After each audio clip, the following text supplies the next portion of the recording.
Good morning, everyone. We are going to finish Bobby the Brave sometimes today. This will be our last day, so I'm going to read 3 chapters instead of 2 because there are only 3 left. And instead of making this drag out any longer, we're just going to finish it up and move on.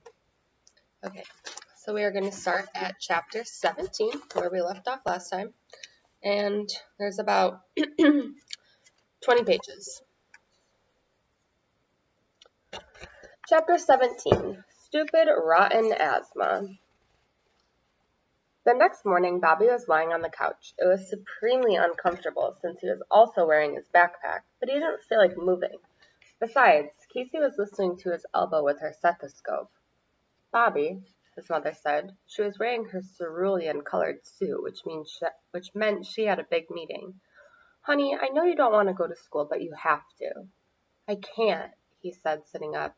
This made his back feel better. Everyone's going to make fun of me. No one's going to make fun of you for having an asthma attack, his mother assured him. That's not true, Annie said as she strolled through the living room, clutching her books. Someone's sure going to make fun of him. I know it was serious. I've seen enough of Bobby's asthma attacks, but if you've never seen one before, it looks and sounds kind of weird. Bobby flopped back down on the couch. But if anyone makes fun of you, Annie added, send them to me and I'll make sure they never tease you again. I can fight my own battles, Bobby grumbled. Sheesh, Annie cried. I was just trying to be nice. Then let them make fun of you. See if I care. Now Bobby felt doubly bad. He didn't like it when Annie was mad at him. Come on, Mrs. Ellis Chan said, helping him up. 4th grade awaits. He can't go, Casey shouted as she gave him a pretend shot. I'm Dr. Princess Becky, and I say that Bobby has the chicken pops. I'll be okay, he told Casey. Mr. Ellis Chan came in from the kitchen and handed him his lunch. Are we still on for today? Bobby asked his dad. When he got a thumbs up, he felt a little bit better. I wonder what he's going to have his dad do. By the time he got to Holly's house, he was 10 minutes late. Holly had her arms crossed and was tapping her foot. Sorry, Bobby apologized as Holly looked at her watch. Oh, that's all right, she said. Holly had a hard time staying mad at Bobby. We'll just have to walk fast. Bobby ran to catch up to her. What happened after I left the show? He asked, even though he wasn't sure that he really wanted to know. Well, Holly started, at first no one knew what to do. Then Mrs. Carlson apologized, saying there was a medical emergency. Then the show went on, and it was great. Her eyes were bright. But what about Sandy? Who took my part? Bobby asked. He wondered if maybe Chess stepped in for him. Chess was pretty good at being a dog, although his romping could use some work. We just did the musical without Sandy, Holly explained. Don't worry, it was fine. No one noticed you weren't there. Bobby felt like he had been slugged. The show went on without him and nobody noticed?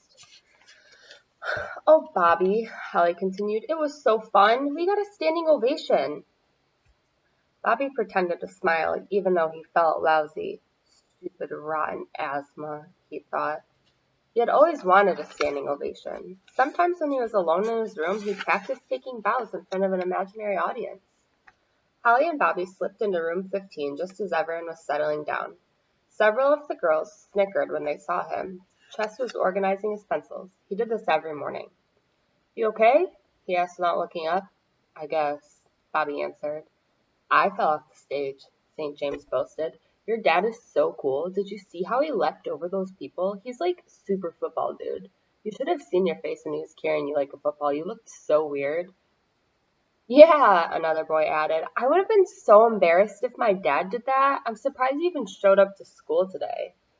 And those freaky sounds you were making? It sounded like a wounded animal, someone else added. Can you teach me how to do it? Bobby felt himself shrinking. Maybe he'd turn invisible after all. You could have waited until you were backstage, Jillian Sarr sniffed. But no, you had to cause a big scene and disrupt the entire show. That's so like you, Bobby Ellis Chan. You're just an attention hog, and so is your father. My mother even said so. Bobby winced. Jillian Czar, for your information, I don't have asthma attacks on purpose, he protested. And as for my dad, he was just trying to help me. Just then, Mrs. Carlson approached his desk. I'm so happy to see you're all right. I was worried about you. Bobby, why don't you explain to the class what asthma is? Bobby gulped. It was bad enough they saw an asthma attack in action, but now he was expected to talk about it? Mrs. Carlson smiled encouragingly. He took a deep breath in and looked directly at Julian Czar. First of all, I can't help it when I get asthma attacks. Asthma's this thing, a disease. He cringed when he heard someone say, Ew, Bobby has a disease. Mrs. Carlson nodded to him to keep going. It means that if I have an allergic reaction to something or a cough, it can trigger my asthma, he explained. When that happens, I start wheezing. Like this, St. James said, in demonstrating wheezing. Soon all the boys were making wheezing noises. Thank you, boys, Mrs. Carlson said, but that's enough. Bobby, please continue. Well, when I wheeze, my chest really hurts, like someone's pressing on it, and I can't get enough air. Then I have to go on my nebulizer. That's a machine, Chess jumped in. I've seen it many times. It's like some space alien contraption that delivers medicine. Bobby nodded. He'd often thought of his nebulizer that way. Mrs. Carlson stood behind Bobby. Class, I think we can all agree that Bobby is very brave to put up with all of this. Lots of people have medical conditions that they've learned to live with. If we can be more understanding of others, everyone benefits. Just then, Swoozie raised her hand. Mrs. Carlson, my brother has diabetes. Soon everyone was discussing their medical ailments and showing off their bruises and scars. One girl had her toenails out, and the other got hives whenever she ate strawberries. St. James showed the class his scrapes from when he fell off the stage, and Jackson said he had a lactose intolerance that he couldn't drink milk. But he was almost certain that ice cream was okay. Bobby was glad the spotlight was off of him. All right then, Mrs. Carlson said. I want to thank everyone for sharing. I hope that now that we know more about one another, we'll be less likely to make fun of someone if something happens that they have no control over. Bobby glanced at Julian Czar, but she was busy looking at her fingernails. Now then, Mrs. Carlson announced, we got our class pictures back. I'm going to pass them out so you can see them, but then I want them kept on your desk until it's time to go home. The front row began laughing, and by the time the students in the back of the room got their pictures, everyone had turned around to look at Bobby. Slowly, he turned the photo over and then understood why. Bobby turned to St. James. You said we all were going to make faces. I said that? St. James asked innocently. Chess looked apologetic. I was going to, he said, but I chickened out. After all, my mom's going to see this. Bobby groaned and stuffed the photo in his desk. Great. Was this how he was going to be remembered in 4th grade? At recess, Julian Czar's wolf pack circled Bobby. First you make all the boys wear their shirts backward and inside out. Then you sabotaged the musical, and now this? You ruined the class photo, Julian cried. All the girls mimicked the face that Bobby had made in the photo. Bobby Ellis-Chan, you are a disgrace, Julian Czar announced. Can't you do anything right?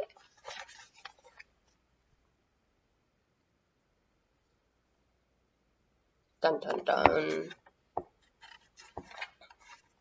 Bobby glanced around for reinforcements, but the rest of the guys were at the far end of the playground playing Arctic ice robots. Julian Czar's stare was making him start to wither. Then his eyes met Holly's. She didn't look angry like the rest of the girls. She looked straight at him and gave him a nod so small that he was sure no one had seen it, but it was all he needed. Standing up straight, Bobby said to Julian Czar, I am not a disgrace. I am Bobby Ellis-Chan, and if you don't like that, then you can just go back to Mars. And with that, Bobby turned on his heels and went to join the boys as Julian Czar stood speechless. Chapter 18. In Sync. For the first time in his life, Bobby is looking forward to PE. What's going on? Holly asked as the teams lined up and Mr. Reinerhouse took roll. Nothing, Bobby said, trying to hide a grin. Bobby Ellis-Chan, I know you, she said, shaking her head. You're up to something. Just then, a loud, deep voice yelled, "Where's Reiner House?" Everyone froze as a large figure in full football gear stampeded toward Mr. Reinerhouse. It stopped short of knocking him over and growled with one arm out in a trademarked freezer stance. Elated, Mr. Reinerhouse stuck his arm out and growled back. "Everyone!" he cried. "It's Roy Ellis Chan, the freezer!" The kids clapped and crowded around Bobby's dad. He normally looked big, but when he was in his LA Earthquakes uniform with all the pads, he was even more impressive. As the freezer gave the class tips on throwing and catching the football, Bobby watched carefully. Everyone was listening to his father and laughing and nodding, and Mr. Ellis Chan looked happy, unlike when he burned dinner, ruined the laundry, or sewed the dog costume. "If it's okay with your teacher, I brought something for all of you," the freezer was saying. Mr. Reinerhouse nodded, then beamed when Bobby's father opened a big cloth sack. Inside were special edition freezer foam LA Earthquakes footballs. There were enough for everyone. Bobby knew that Ellis Chan garage was full of boxes of freezer footballs, freezer posters, freezer jerseys, and tons of other freezer stuff when his dad played pro ball. "Bobby, will you be in charge of handing this out?" his father asked. "Sure thing, Dad," Bobby said. "My son said you were playing football, and I suggested I come by," the freezer explained to Mr. Reinerhouse. As the kids tested their new footballs, "When Bobby asks me to do something, I do it."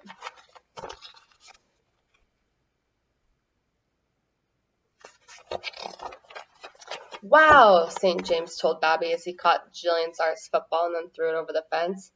"You sure are lucky." Bobby nodded. He did feel lucky. That afternoon, Bobby raced to his bedroom. Next to the poster of Troy Eagle doing his record-setting ollie, Bobby put up another poster. What poster could it be? This one was of the freezer flying through the air, catching a football. "Halloween's this weekend," he told Koloff and Beatrice as he stood back and admired the posters. "I'm still not sure what my costume's going to be. I know for sure it won't be Sandy the dog." Bobby took the little soccer ball out of the cigar box. "Are you ready to practice?" When neither fish responded, he said, "What, are you trying to tell me you don't want to do tricks?" "Sure you do. You should have seen all the amazing things Rover could do with a soccer ball." Beatrice turned away and explored the castle, while Koloff just stared at Bobby. "Come on, you two. You can be exactly like Rover." Suddenly, a smile fell off of Bobby's face. In shock, he sat down on his bed and stared straight ahead. Then he got up and went over to the aquarium. "Oh, man, I owe you two an apology," he told the goldfish. "I was trying to get you to do tricks like Rover, but that's what I wanted, not what you wanted. I'm so sorry. Here, look." Bobby took the ball and the hoops out of the fish tank. "See, you don't have to do tricks. Not if you don't want to. Really, I promise, you two are terrific just the way that you are." Upon hearing this, Beatrice swam up to the top of the fish tank, and Koloff joined her. Then, together, they swam to the bottom and side by side circled the tank twice before returning to the surface. "What was that?" Bobby asked. Again, the fish swam side by side, this time doing flips and spins along the way. Bobby couldn't believe what he was seeing. Koloff and Beatrice were dancing. The outside of the Ellis Chan house was decorated with not too scary skeletons and big pumpkins carved to look like Annie, Bobby, and Casey. Fake friendly bats hung from the rafters of the front porch, and sparkly cobwebs adorned the windows. Mr. Ellis Chan secured a giant spider made from plastic garbage bags to the roof as Annie raked the leaves off the lawn and put up fake tombstones. Inside, I don't know what just happened. I'm having a hard moment here. Let me try this again. Inside, Mrs. Ellis Chan, Bobby, and Casey were seated around the kitchen table. In the middle were piles of individually wrapped gumballs, fun-sized chocolate bars, and sparkly Go Girly Girl stickers. "You haven't told me what your costume is," Bobby said to Casey. He popped an orange gumball into his mouth and blew a bubble. Bobby was good at blowing bubbles. Sometimes they got so big that the gum got stuck in his hair. "Guess! Bobby, guess who I'm going to be for Halloween?" Casey said as she slapped a sticker to her forehead and one on his. Bobby pretended to think about it. "Princess Becky?" It was a pretty safe bet since that's what Casey dressed as every day. Nope, she giggled. You'll see. What about you, Bobby? Mrs. Alice Chan asked as she dropped the gumball, chocolate, and some stickers into a bag, then tied a ribbon around it. Since you can't wear your Sandy costume, we can run to the store, or maybe cobble something together from home. How about your space alien costume from last year? Does that still fit? One of the heads fell off, he informed his mother. Bobby snuck at his fifth gumball. It was getting hard to talk. But don't worry about it. I have something else in mind. After the bags were filled, Bobby went to the yard to admire the tombstones. Casey was talking to Wormy Worm Worm and Gnomey Gnome Gnome. Bobby picked up the gnome. Casey, he said, this doesn't belong to you. I know, she said. I gave it to my worm. He shook his head. You took it from someone's yard, and now you have to give it back. Casey's eyes filled with tears. But Bobby, Mommy said she wanted something for her garden. Plus, that's Wormy Worm Worm's best friend. I thought you were Wormy Worm Worm's best friend, he said. Casey smiled. I am, she said gleefully. I guess I forgot. Come on, Casey, he said. I'll help you make something up for Mom's garden later. In the meantime, let's ask Holly to take us back to where the lawn gnome lives. He's been on vacation long enough. Swoozie lives there, Holly said, pointing to a tidy two-story brick house with a lawn gnome and 3 smaller lawn gnomes standing next to her in the garden. Bobby could see a brown patch on the grass where another lawn gnome had once stood. Put him back, Casey, he instructed. Reluctantly, his sister shuffled over to the brown patch, holding Gnomey Gnome Gnome. She kissed his head, then returned him to his family. As they walked back, Casey's lower lip began to quiver. I miss Gnomey Gnome Gnome. Well, I'm sure he's happy to be home, Holly told her. You can visit him any time. Casey brightened at that thought. Hey, Holly, did you know that Beatrice and Koloff can dance? Holly smiled. That's nice, Casey, she said. It's true, Bobby told her. Come on, I'll show you. Let's race to my house. Holly peered into the aquarium, then she rubbed her eyes and looked again. Bobby, it really does look like they're doing synchronized swimming. Casey pressed her nose against the glass. What's synchronized swimming? Does it hurt? Does it stink? Holly, did you know that fish poop and pee in the water? Casey, stop that, Bobby said, wiping her noseprint off the glass. Synchronized swimming is like dancing in the water together. See how Koloff and Beatrice are swimming side by side? Can they twirl? Casey asked. I can. She twirled around the room to prove it. It's amazing, Holly gushed as Casey spun past her. How did you get Beatrice and Koloff to swim together? I didn't do anything, Bobby said. I kept trying to get them to do Rover's tricks, but they weren't interested. This was all their idea. Casey twirled past again, then fell over. When no one said anything, she leapt up and fell over again, and then got up and left in a huff. I'm going to wear my Miss Hannigan costume tonight, Holly told Bobby. What are you going to be for Halloween? All the guys are going as superheroes this year. I'm going as one too, Bobby said. Chapter 19, Superheroes. This is our final chapter, so we are almost done. It was starting to get dark outside as the Alice Chans scarfed down their dinner of bologna and cheese sandwiches and carrot sticks. Annie was wearing a Glinda the Good Witch costume, and Mrs. Alice Chan looked like a giant apple. You guys better get dressed for Halloween, Annie said. She drained a glass of milk, then belched. There's not that much time. Mr. Alice Chan, Casey, and Bobby all stopped chewing, then abandoned their meals and raced up the stairs. After changing into his costume, Bobby flexed his muscles, admired himself in the mirror, and then took a bow to the imaginary audience. Well, what do you two think? He asked Koloff and Beatrice. They swam side by side, then spun around. When Bobby went downstairs, he was shocked to see what was waiting for him in the living room. His father stared back at Bobby and appeared to be in shock too. Mr. Alice Chan was wearing a Troy Eagle skateboard shirt, skater shorts, and a brain bucket and knee pads. I don't have a skateboard, Bobby's dad said, so I patched this one up. He held the broken Troy Eagle Super 74. It looked like there were miles of gray duct tape wrapped around it. I hope you approve of my Bobby Alice Chan costume. A huge grin crossed Bobby's face. I approve, he said, motioning to his own costume. Do you? Mr. Ellis Chan's grin mirrored his son's. I approve 150%, he said, holding out his hand so Bobby could give him a high five. Bobby was wearing an LA Earthquakes jersey with number 17 on it, his dad's number. Plus, he had borrowed Annie's helmet and pads and was holding a freezer football. Annie strolled into the room carrying a giant cauldron filled with bags of treats. Well, you two look weird, she said. Bobby thought she looked really pretty in her Glinda costume, but didn't say anything for fear that she'd slug him.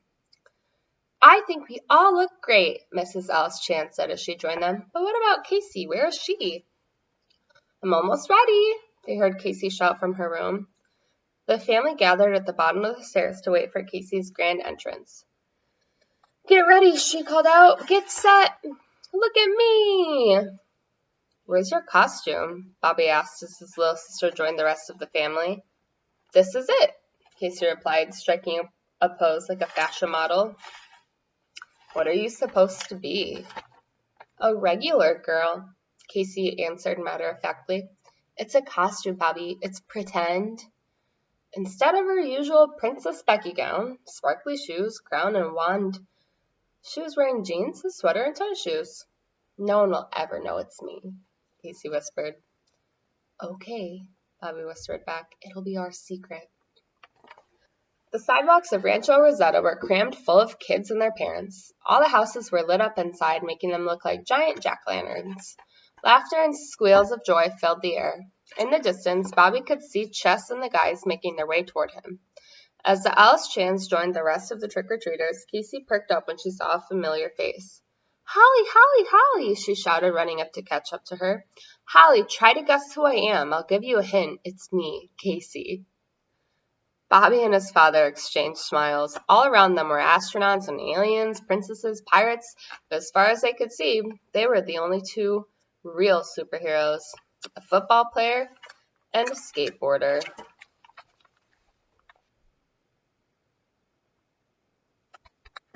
And that's the end of Bobby the Brave Sometimes. I hope you enjoyed the book. It was lovely reading a full book to you from start to finish, and I can't wait to see your responses to today's assignment.